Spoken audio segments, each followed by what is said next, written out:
I I help businesses become more memorable to their target audience by giving their brand a distinctive sound. It's a concept called sonic branding. Big brands do this all the time. Sonic branding's all around us. We experience it every day in some way. Anytime you open up Netflix, you're experiencing sonic branding. It isn't just the red N that shows up, it's the sound that plays, which I won't sing because of copyright issues. McDonald's has a sound. Intel has a sound. T-Mobile has a sound. These big brands all do this not to make their brands fancy, but because they know there's a direct relationship between brand recall and more sales. They want more sales just like everybody else. And by giving their brand a sound, they improve brand recall more acutely than anything visually they can create. So the reason I'm doing this for small businesses is because, first of all, it hasn't been made available to them yet, let alone at prices they can afford. And secondly, because more and more small businesses are getting into content creation. So the earlier iteration of what I do would be considered the jingle, right? You know, anybody who's doing paid ads on local TV and radio might hire a jingle house to write something original. Jingles were typically written to the ad. Sonic branding is written to the brand. It is written to reflect the essence of the brand instead of writing to the ad. That makes sense. And so, but as you know, not every small business can afford to do that, and jingles are kind of coming across a little bit dated these days. So what what they are doing is they're doing a lot of content marketing. They're doing a lot of audio visual. Maybe they're doing YouTube videos to promote themselves. Maybe they're doing podcasts. Maybe they are doing social media reels and shorts, or maybe they're doing paid ads on social media. Anything audio visual they're doing to reach their audience. The problem is now with so many creating content that way, that space is starting to become saturated. It's getting harder to get your message across. And, you know, it doesn't really matter what your unique selling proposition is if nobody's listening. So what I do by giving your brand a sound, I increase your possibility of being the one that's remembered. So if 10 of your competitors are serving content to the same target audience, the one they're going to remember is most likely the one that has a unique, distinctive sound.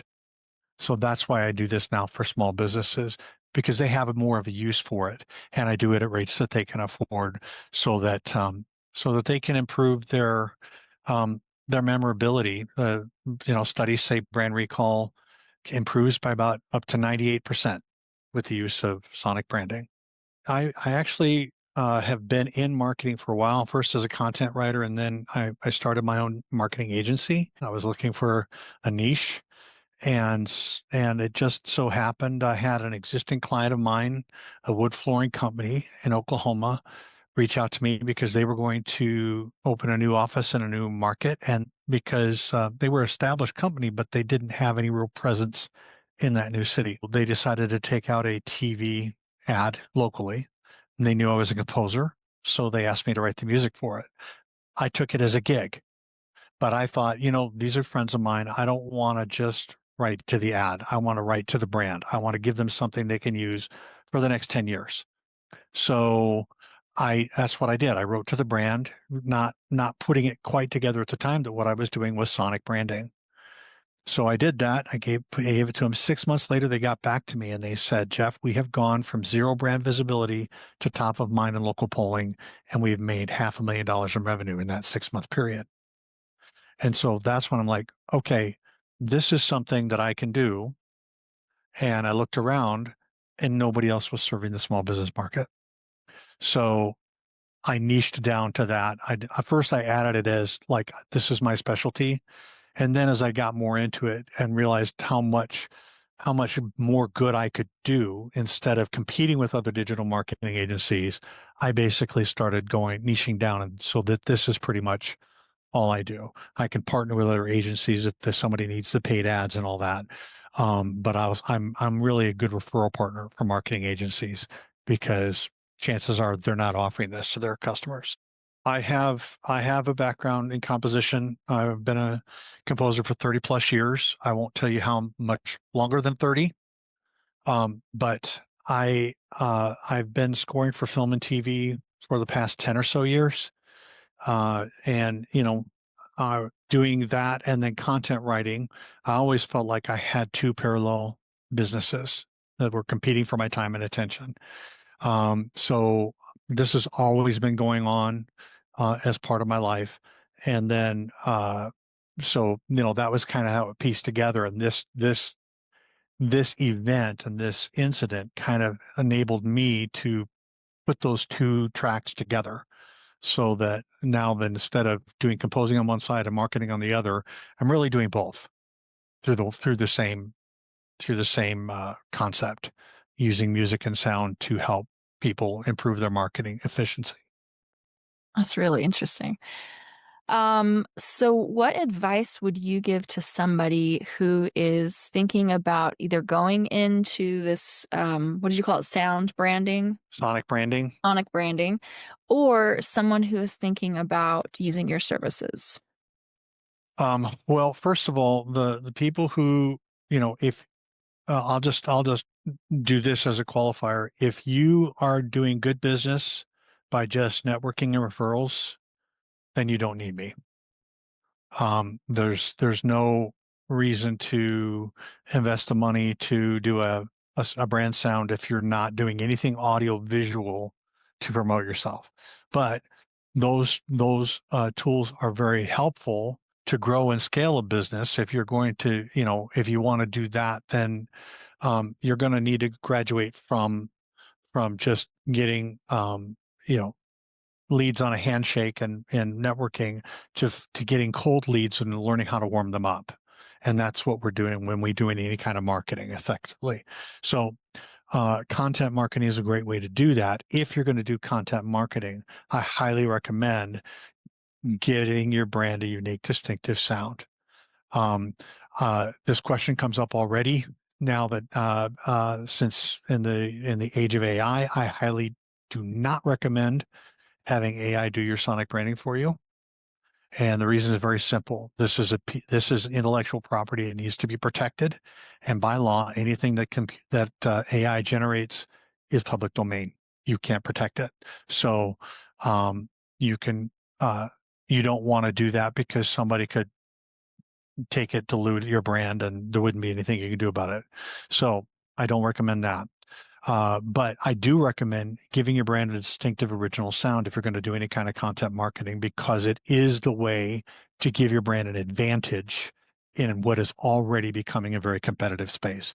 Becoming an early adopter among your competitors will greatly enhance your ability to be the first that people call when someone needs what you have to offer. There is an art to it. I kind of learned this because of being in film and TV work.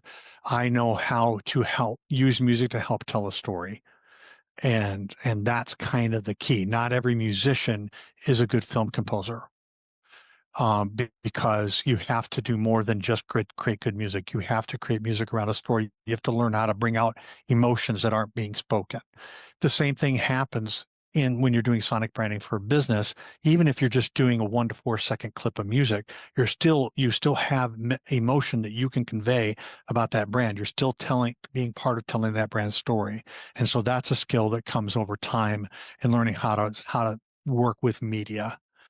When you come across things that in your personal life or your business that are roadblocks, what do you do to helps you move forward? How do you get past those things? Mm. Well, there's a number of things. First of all, I really believe in the wisdom of consulting people who have traveled the world before you.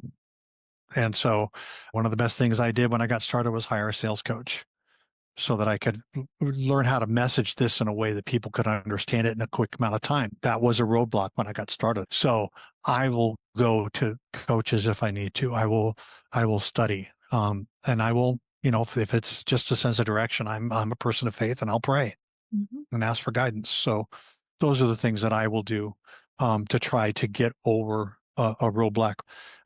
But I think probably the biggest thing is one of the most important lessons I've learned is not to see yourself as a victim of circumstances. I want to do this, but these things are stopping me. No, you're a creative person. You can come up with solutions to get over those roadblocks and do those things. When you start with that mindset, I may not know what the answer is, but I know I can find it, and I choose to be the predominant creative force in my life, you know, then you position yourself to seek those answers and to recognize them when they come. So, That's fantastic. I love that. All of that, great insight. Thank you so much for letting me ask you all these questions and finding out more about what you do. If people want to work with you, how can they get a hold of you? the best way to get a hold of me is to go to meetjeffmchugh.com.